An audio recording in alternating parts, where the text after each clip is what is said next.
right? And I'll be like, wow, that's a great idea. I'm going to write that down. And then my top 3 strength finders are activate, maximize, achieve. So, oh, that's a great idea. I'll activate, maximize, achieve that into my life. So when I get a list of like 40 of those, it'll take 2 years to get a list that big. Hey, everybody, and welcome back to another episode of Leaders Talk. As usual, I am your host, Andrew Dupy, Chief Relationship Officer here at Leaders Press. And today I have a special guest with me, Justin Breen. So Justin Breen. So Justin is the CEO of Brepic Communications, who for more than 20 years in media has won dozens of editing and writing awards and been the author of countless viral stories. Brepic will write clicky stories that highlights you and your business, finds the right pitch for your multiple media outlets, and Brepic can build your brand with creative content and successful pitches to mainstream media today. Justin, that sounds right up our audience's alley. Tell us a little bit more. Well, I know you were a history teacher and you like history. I do indeed. And most people don't know where they come from, so they don't know where they are and they don't know where they're going. So I like to know where I've come from so I know where I am and know where I'm going. So love history, love understanding it, and I think that allows you to live in the present and then partner with visionaries who know where they're going. So it's very interesting to see the step-by-step evolution of life and business being a part of that. Yeah, absolutely. So tell us a little bit about your story. How did you get how did you get where you are today? Well, I know, easy question. Yeah, 25 minutes, go. Yeah, right. I was listening to Earl Nightingale. He was like the OG motivational speaker, and I'll listen to his videos and audio recordings from time to time. So my favorite quote of his is, "Success is the progressive realization of a worthy ideal." So success is the progressive realization of a worthy ideal. So I guess how did I get here is just progressive realization of worthy ideal. But I was just born with a story, and then purpose of my life is to be a connecting superhero for every visionary who shares stories with the world. So, and then if you're not a litmus test for people you serve, that's hypocrisy. So, again, understanding my story where I come from allows me to understand visionary stories where they come from. But no, I mean, my dad was 61 when I was born, 61. My mom was 27, so 34-year difference. And my father was born in 1916. Wow. He was a world. Yeah. So this is what right. So I guess I'm answering your question now, but like, I don't understand things that aren't wow because I just come from wow. So I don't like things that are not wow. I don't relate to it. So he was a World War II hero, shot down multiple times in combat, many times without a parachute, and he got back in the plane. So that's my litmus test for a visionary. You're either someone who can back. I mean, that's what an entrepreneur is. And then he became an attorney in Nuremberg trials. So that's my dad. And then when he was in his late 50s, a drunk driver hit him head on. Drunk driver was killed. My dad broke every bone in his body, but survived because you don't make excuses, you figure it out. And then my mom was his nurse. That's how they met. And most of my days talking to the world's top visionaries. I have not met one of them who has more hustle than my mom. She's the ultimate survive and thrive, the ultimate no excuses. So I'm the combination of that. And then people that understand that relate to that very strongly. Yeah, absolutely. I mean, how do you relate then to people that come to you and say, "I need a little wow in my life"? I mean, because that's really no, they don't. I don't talk. Can't do that. Yeah. No, why would you do that? I mean, so there's 34 strength finders, Gallup Clifton strength finders. I'm dead last in empathy and second to last in includer. But for top visionaries on planet, I have endless empathy and endless inclusion. Endless. But no, I mean, people are responsible for creating the wow in their own lives. I mean, but most people are conformists. Visionaries are just the opposite of that. They create their own wow. So What I hear is we have created wow, we need to be introduced to more people who understand this.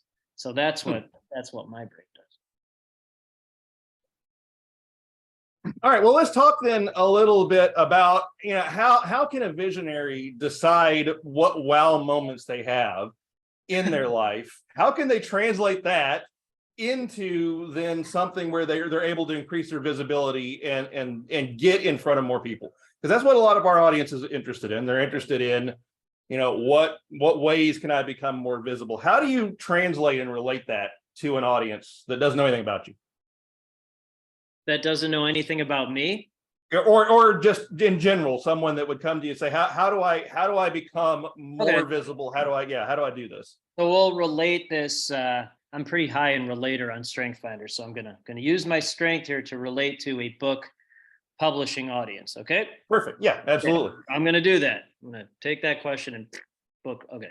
So all a book is a key that opens up endless doors. That's all it is. Yep. And then if you're not a litmus test for people you serve, you're hypocrites. So I've done several books, and then constantly in media for books, and then media. I don't know how this happened, but it's what happens when you actually do something, is that media wants to interview me first, and then they want to interview PR partners because we only partner with visionaries. So it's a key that opens up endless doors. Okay. So 80% of 80% of the time, folks create their book. They have the title first, they have that packaging, then they hire my firm to simplify that book's message into 500, 600 word story, and then for the connections to media. 20% of the time, they actually hire my firm first, and then they actually write the book. That actually, and I did that.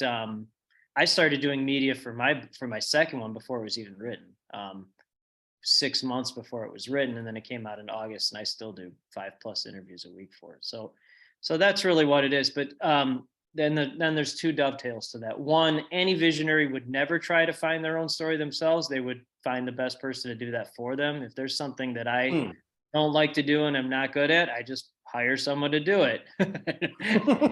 I mean, why would you try to do that yourself? I mean, I can barely install a light bulb, so anything that's not in my zone of genius, I just don't do it, or someone else does it.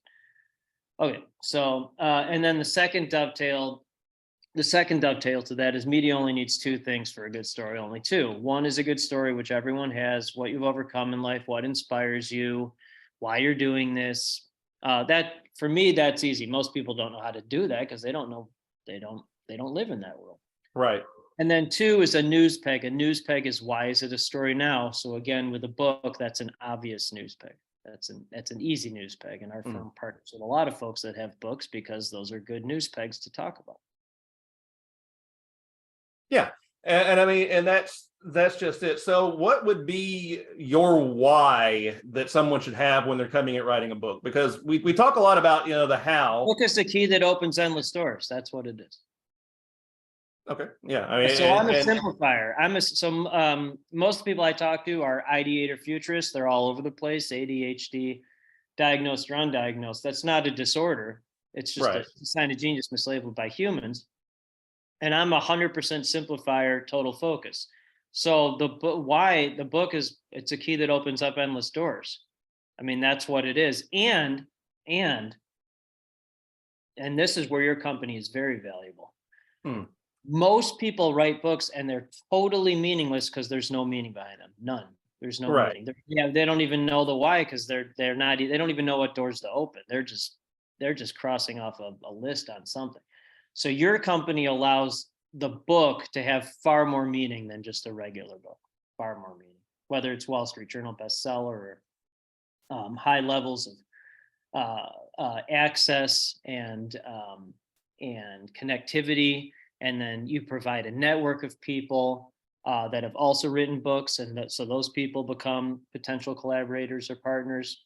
Like what your company is, what a link has done is just created a collaborative platform of the right people. I mean, that's really that. All my PR firm is just a collaborative platform of visionaries. That's what the book company is. That's literally. Yeah. I mean, you do it through books, and then I just do it. PR does it through simplification of that book's message, and then the life story simplification, and then connections to the right media, visionaries, things like this. So it's all collaborative, and I think it's really interesting when you get in that space. There's no competition. It's just literally the right types of mindset visionaries helping each other.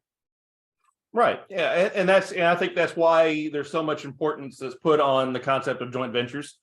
I 100%. mean, a lot of what my podcasting is also a platform to do joint venture connections. And 100%. So that, Yeah. okay. So one, that was very profound what you just said. Your brain also turns things into patterns, which I appreciate. Hmm. Shows like these are replacing, I was a journalist for 20 years. So shows like these are replacing mainstream media in terms of relevance and importance for three reasons. Because I turn everything into patterns, and I was a journalist for 20 years, and I've seen this whole thing from, I don't know, since 1997. 1997. Wow, that's a long time. Jeez. Okay. So anyway, I was a journalist for, oh man, I've been a journalist longer than 20 years. I just realized that. So what happens is there's three things that separate shows like these from regular media. One, the host is usually an entrepreneur, understands entrepreneurial thinking. So they're not coming from a place of scarcity. They're coming from a place of abundance. A journalist has no idea how someone like us, I mean, for the most part, they have no idea how we think. Two, it is a longer interview, meaning 30 minutes, 40 minutes. It's not a drive-by like on TV radio. So it's not a 10-minute radio. It's not a 3-minute TV. So you actually get to know the person being interviewed and the host. People get to know you. And then three, the audience might not be as large quantity-wise, but it's a far more qualified audience. A regular human is not listening. I mean, I highly doubt a regular human is listening to this, but someone who's written a book or wants to write a book and wants to no longer be the best kept secret because they have this wow and they want others to know about the wow, they probably are listening to that. So to simplify the simplification, shows like these are transformational, transactional platforms for entrepreneurs. That's so joint ventures, whatever you want, that's what they are. Yeah. That's really what they are. I think it's also important. One of the things that you mentioned is not necessarily about your reach either. I mean, you don't have to have a list of 250, 300,000 people. In fact, I don't even want that. So that's a good, okay, man, your brain's, okay. So our firms, and actually maybe yours does as well. The two companies that I help found or co-found, we partner maybe with 0.1% of the population. So most people think that's a small number because they live in scarcity. They don't live in abundance, and we only partner. It's not, yeah. So 0.1% of 8 billion is 8 million people. That's a lot. But so there's 8 million visionaries on the planet that help everyone else. We just only partner with the ones that actually will do something. And frankly, I think that's what your company does too. I think you're only partnering with a certain type of vision. I mean, I've seen the people on the site who've written books. Those are not humans. And that's a compliment. They're just full aliens. Well, that is one of the more interesting compliments that we've had for our list. They are. I mean, they're not human. I mean, you see what they're, because like visionary entrepreneurs are usually aliens within their own family community. It's the only people that understand us that are top out. Like Alinka is not, she's barely human. That's a I've told her that before. So that's what entrepreneur world is. So it's a whole world of being misunderstood. And then you have a company like yours that helps that understanding be simplified into a book. And then my company helps simplify that book or whatever else is the news peg into a message that can be communicated to, visionaries and humans. So it's really interesting. And this is how I learn in real time, by the way, is by having these discussions. That's why it makes sense. That's literally why it makes sense. You're creating a platform and an outlet for these visionaries, and then I help that outlet platform get expanded. It just makes sense. Yeah. And it's also, there's the educational portion too. It's just like you said. I mean, when you're on one of these, whether I'm doing the interview or whether you're doing the interview, I'm learning from you. 100%. And I'm learning from you on behalf of my company. You're learning from me about what we do and what we're out there. So, I like how the current environment seems to be heading more towards a self-starting, self-educational opportunity for visionaries, rather than, us having to just go constantly knock on every single door, and maybe 10 that open are not what we were looking for. The one at the end, maybe. I mean, do you see the world kind of going in that direction? Well, the world is going in that direction. So what I will say is, I saw it going in this direction well before COVID. Yeah. So started first company in 2017 after job salary was cut in half, couldn't find a job, incorporated with zero business background, zero. I still don't know what an S corp is, because I think it's funny to not learn what that is, but I'm like a little kid. So while I was working full time at half salary, I reached out to 5,000 people to find first 5 clients. So 5,000 doors, not 10. Right. Yeah. Yeah, right. To find 5. Okay, so got 5th client, resigned the next day, and then Robert Feeder, he's since retired, but at the time he was top media columnist in Midwest. He did story. I started my own firm. So that was just to start the first company. And so in the early days, when I would do interviews like this is before COVID, I'm like, there will definitely be more companies like my first one, where it's high price point. You work with a certain type of person. There's very little overhead. And then, you can work from anywhere. And so I started to see that more and more. When COVID happened, the day after COVID, like I think it was March, it was right around now, 3 years ago. Yeah. Close to the anniversary. Yeah. Yeah, right. We're close to the anniversary. Yeah, because it was right before St. Patrick's Day. But I posted, I'm like, this will be the greatest opportunity of all time for people with the right mindset.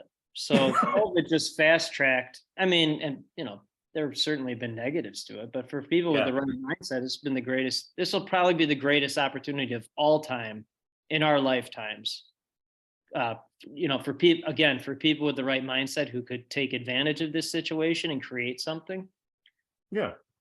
So it's been really exciting to see that. But no, I thought there'd be more companies like that long before COVID. Well, I think that COVID, like you say, was maybe a little bit of a positive thing. I mean, yeah, there's obviously the death, massive economic problems, everything. Not for visionaries. Not for visionaries. Not for people with the mindset. They would have just created a different.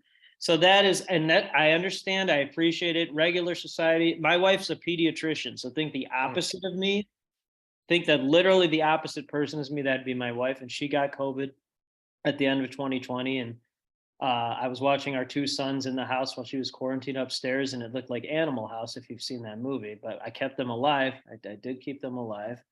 But no, so I understand that aspect of it. But all I do is talk to visionaries. So I don't talk to consultants or business owners or I just talk to visionaries. So, but almost without exception, those folks have had the greatest last 3 years of their lives, because they had more freedom. They created something. My second company I created with someone I've only met twice in person, 2 times in person, only twice. Yeah. We had that experience too. I mean, that was just it. When this came down, Linka and I sat together and said, what are we going to do? And we said, well, what we're going to do is we're going to convince everybody this is a great time to write a book. It's time for your vision to become real. Have you done your Colby score? Yes. What is your? I don't have it right off the top of my head, but yes. Are you like a Linka? You're a higher quick start, lower follow through. You have to. You're not. I'm more the research guy, but yeah. You're a high fact finder. So, but you've evolved though, because that's a compliment. You've evolved because you probably take more chances in life because you partnered with someone like a Linka. Mm-hmm. And then, I would agree with that 100%. Yeah, well, I mean, thank you. That there's no doubt about that. If you combined a Linka and you, it would be me, because I have high quick start, high follow through, and high fact finder, which is very, very, very rare. And then I married a lower quick start, higher follow through human, high fat, and then so she's made me like somewhat human. I mean, barely human, and then she takes more chances in life now. So it's very similar, your relationship. Yeah, and that was, and that relationship helped us be able to understand just what you're saying, that COVID was bad, but it's also an opportunity to restart. And I think for a lot of companies, they had to restart, they had to reboot. They did things they wanted to do for a long time, yes, but they were scared to do it. Yeah, well, they were playing not to lose as opposed to playing to win, so they were Right. forced. So I ignore playing not to lose world. Just ignore. Well, that's a boring world. There's no wow there for me. Yeah, I completely can see where you're coming from with that. So yeah, what would be your advice to anybody out there that's I think I know what your advice would be, but for the fence sitters that are saying, oh well, I don't No, know. I whoa, mean, whoa, no, no, no, no, no. don't There's fence no sit. advice for those people. No, You don't have any advice for them? no. We'll dive into that. Why don't we have advice for those You're people? either Because born someone like this or you're not. So my gotcha. litmus test, no, my litmus test is my father. He was shot down multiple times in combat, many times without a parachute, got back into a plane. That is the Yeah. opposite of a fence sitter. I don't talk to fence sitters. No, no, no, no, no, no. And then my Oh, wife and I, my mom, my dad died when I was 13. My mom raised me, my two younger brothers, my older half sister. My youngest brother unfortunately passed away from a drug overdose. My mom never complained about it, just hmm. moved on with it. And then my wife and I met the day before she started medical school. So if anything's comparable to entrepreneur life, it's that. So I don't fence sitting. No, no, no. No, no, no, no, not me. That's not me. Well, yeah, and I get that, and that's obviously why you are where you are right now, why you do what you do, and why you have a book as well. I mean, Right. that's yeah, taking that step. That's where some of a lot of our audience sometimes falls into that fence sitting category. It's like they're afraid to take that first step No, with a no. book. Well, why shouldn't they be afraid?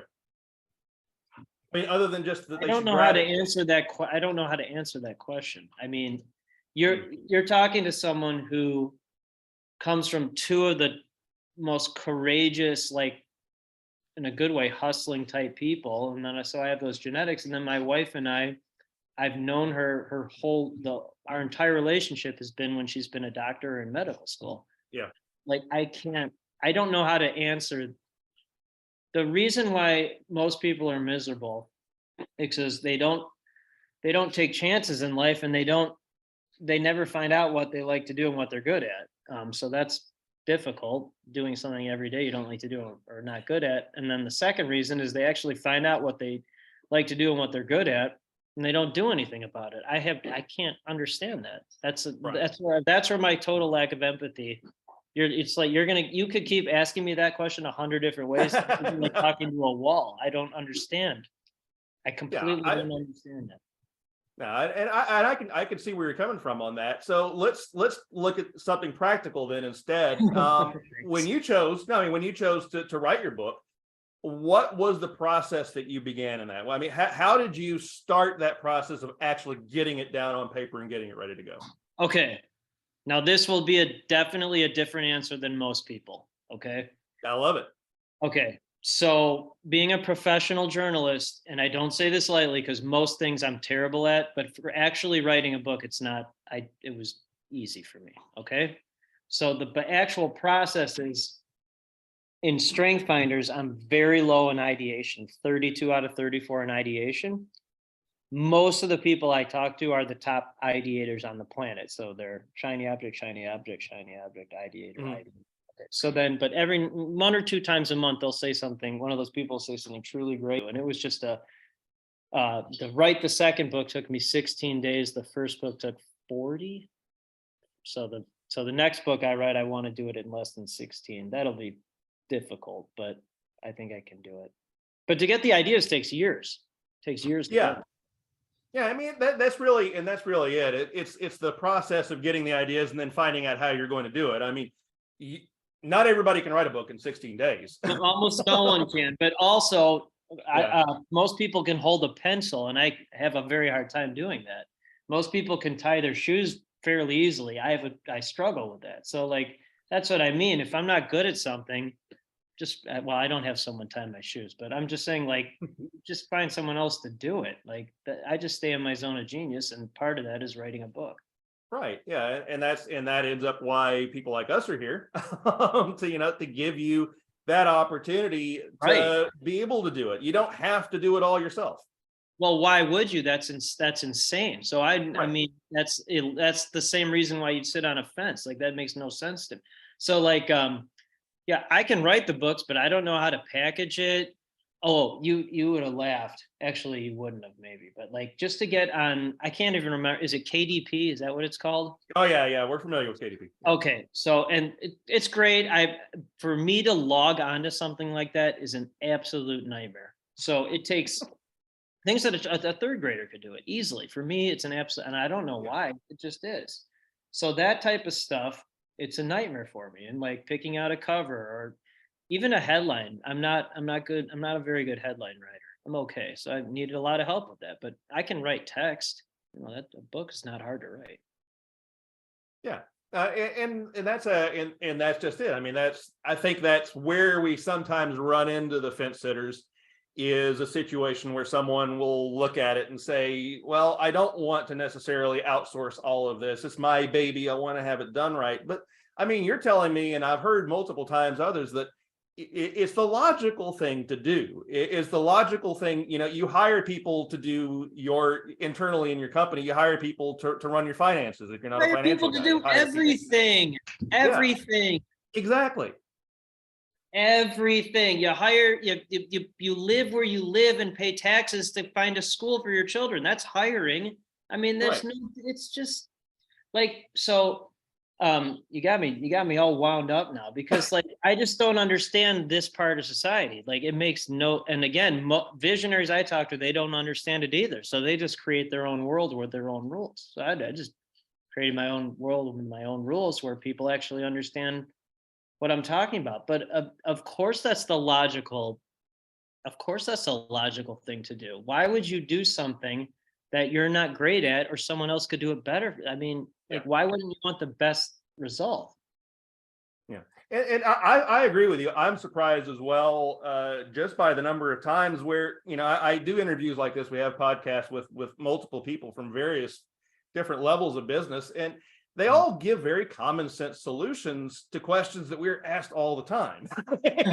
It's like, why these Right. common sense Oh, solutions are common sense. yeah. So that's why they're the ones being interviewed as opposed to the ones not doing anything. Right. That's the whole point.